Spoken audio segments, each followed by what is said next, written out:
All right, shalom. This is Knux Anban Yasharala from the Lions Den of Yasharala camp. First and foremost, I'd like to say Kal Halayim La Yahweh, by Hashem Yahweh Shai, by Hashem Harakakwadash Ma'amah. Double honors to the elder apostles, the great millstone, and salutations to the archon that are pushing the truth and sincerity and truth, and peace and blessings to the men, women, and children that believe in the name of Yahweh by Hashem Yahweh Shai. All right, this is Matthew chapter 24, verse 6. It says, "Ye shall hear of wars and rumors of wars, see that ye be not troubled. For all these things must come to pass, but the end is not yet." Alright? So I'm bringing it out because of the situation over there, what happened in Saudi Arabia when the Saudi oil supplies got bombed by the drone missiles. You know, everybody's waiting to see what America's response is going to be. Seeing that America is a ally and bodyguard really to Saudi Arabia. That's why they took down Saddam Hussein, so they could take over the regime in that area and have control over what goes on over there. But some people think that this whole attack was set up by America to make it seem like Iran did it, right? And there's another article I want to bring up where Iran says it's ready to go to war with Saudi Arabia, Israel, and the United States. So like the scripture says, Matthew 24:6 again, it says, "And ye shall hear of wars and rumors of wars, see that ye be not troubled, for all these things must come to pass, but the end is not yet. For nation shall rise against nation, and kingdom against kingdom, and there shall be famines and pestilences and earthquakes in diverse places. All these things are the beginning of sorrow. All these are the beginning of sorrow." All right. So we're just about to get into the sorrowful state. And because when the Lord shows up, it's going to be a dreadful and terrible day, man. You know? Ain't going to be no giving away no cookies and cupcakes and ice cream and stuff. He said he come to send peace when he come on earth. He come not to send peace, but a sword. You know? All right, let me get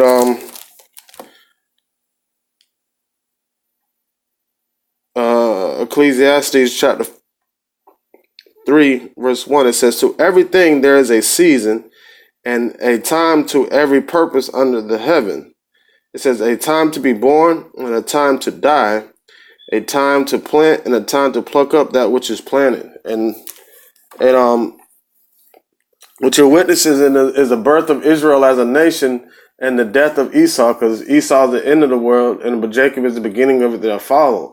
And that's what we're watching. We're witnessing that transition in time periods, the transition in kingdoms. All right. So Esau's about to be plucked up, and Jacob's about to be planted. We're about to be planted. A time to kill and a time to heal. A time to break down and a time to build up. All right. And that's just it. Let me jump down to 8. It says, "A time to love and a time to hate. A time of war and a time of peace." All right. We're in the time of war. All right. Because like, you're witnessing the manifestation of the word of Yahweh Hashem Yahweh Shai and the ushering in of the kingdom of Yahweh Shai. All right, that he promised to his dear son and to his children, which are the Negroes, Latinos, and Native Americans that make up the children of Israel, and the ones that may look like these other nations, but still bloodline goes back to Abraham, Isaac, and Jacob. All right. So I'm gonna get into this article a little bit real quick, talking about what happened, and it says the most dangerous moment of the Trump presidency. So this is the most a real critical time for the Trump administration to see how they're going to handle the situation that just went down.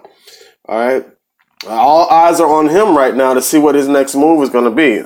Ultimately, that everybody wants the next move to be war, and eventually it will be war. I don't know if it's going to pop off just yet, because you got a couple of things that need to happen, you know, before a hot war and the missiles get to flying. We gotta get that RFID chip pumping and pumping and pumping. And once that RFID, I mean, that could happen at any moment. All right, that could happen. You could wake up one day and be like, hey, mandatory chip. That doesn't have to gradually, come into play. That could happen sporadically. All right, it says not long ago, a devastating attack on Saudi oil supplies would almost certainly have elicited an American military response. All right. It says, for all the uncertainty of the Trump administration, nearly 3 years in power, genuine international crises have been rare. That's changing right now. The attack a week ago on Saudi Arabia's massive Abaqiq oil field took offline half of the country's oil production and 5% of global output. The drone and missile salvo was the hallmarks of Tehran, and with top administration officials pointing in Iranian compatibility, the world is watching to see if and how the United States responds. It is the most dangerous moment of Trump's presidency thus far. All right, so this is a real this is a real critical decision that he has to make. All right, is he going to sit back and act like nothing happened, or is he going to bring muscle, put money where his mouth is? Because he talks a big game about blowing this off the map and blowing that off the map, and telling these other countries they don't know exactly what they're getting into. But if it was initially Iran that did this, then that means they're calling his bluff. All right. Slacking, my computer wants to be retarded right now, right? Okay, good, yeah. All right, slacking. All right.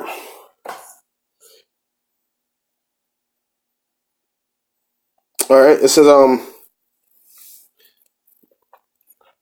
not long ago, a devastating attack on supply of oil, attack on Saudi oil supplies would almost certainly been elicited an American military response. Ensuring the continued flow of energy from the Middle East was widely seen as crucial, one of the vital American interests that nearly all policymakers believe worth defending. Fracking and reduce U.S. dependence on Middle East oil, the exhaustion and caution borne by 2 decades of American wars, and new focus on great power competition and the complexities of recent diplomacy, which Iran have changed all this to a degree, but only a degree. Oil prices spiked after the Abaqiq attack, and while they have settled down for now, a new assault could rule them again and harm the American economy. The U.S. defense of Gulf allies, while enshrined in no mutual defense treaty, has been a general feature of America's approach to the reign since at least the Gulf War. The attack on crucial Saudi infrastructure was inaugurably the kind of military aggression Washington wishes not to see repeat, and it followed a summer of hostile actions against tankers in the Gulf of Oman and the shooting down of an American drone. So these whoever is doing this, if it's not a false flag not being done by America, is calling America's bluff, man. Matter of fact, let me get a scripture in Isaiah.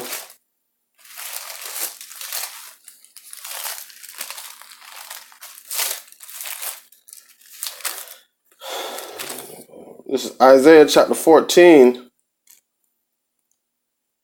verse 10. It says, all they shall speak and say unto thee, art thou also become weak as we?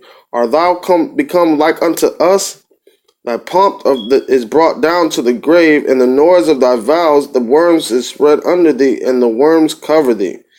All right. So America was a powerhouse nation, and these other countries are asking, like, hey, what's up? They're pushing your buttons. Are you like us now? Because everybody looked at America as being that powerhouse nation that didn't take shit, and Trump runs his mouth like as if he'll blow anything off the map, but he's hesitant to move in this situation. You know, I mean, who knows? He might just have to be setting up a strategic way, having his defense and military people's personnel set up something, real strategic. Who knows? But the end all tell all is going to be all out war. All right. All right. Back to the article. It says, thus far, the administration has responded mildly. It has increased sanctions on Iran, but since economic strangulations likely prompted the Iranian attack in the first place, it is hard to see how a few more sanctions will stop new aggression.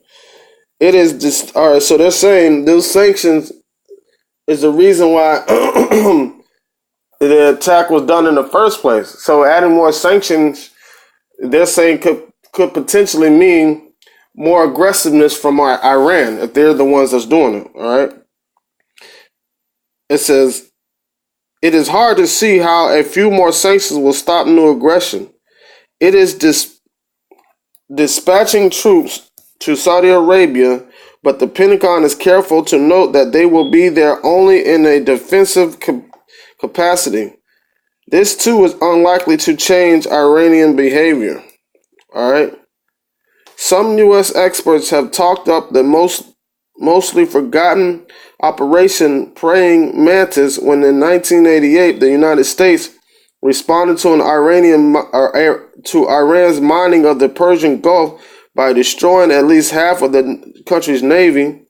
Other proposed cyber attacks, covert operations, or attacks in Islamic Revolutionary Corps forces in Syria.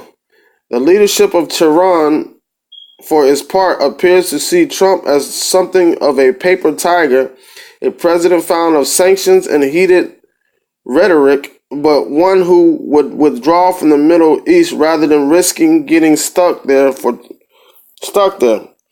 Trump, who rails against the waste of American blood and treasure in Iraq, the reality of Iran's population more than 3 times bigger than Iraq's in 2003. Its military and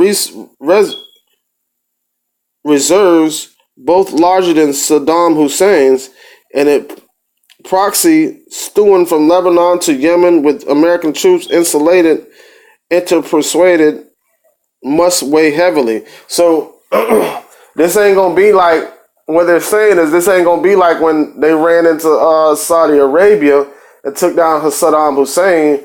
Iran's military is a lot stronger and bigger, and their proxy military, their proxy forces are a lot bigger. So, and then then with the proxy war, they got American troops surrounded. So it's like this is a real touchy calm situation, and everybody's waiting to see what big boy Trump's next move is going to be, man. So you're going to hear about more wars and rumors of wars, man. But this is our way out of here, man. With that being said, I'd like to say, Kal Halayim La Yahweh, Ba'Shem Yahushai, Ba'Shem HaRakakwadash Ma'amaf. Double honors to the elder apostles of Great Millstone, and salutations to the Akim that are pushing the truth and sincerity and truth. And peace and blessing to the men, women, and children that believe in the name of Yahweh Ba'Shem Yahushai. Shalom.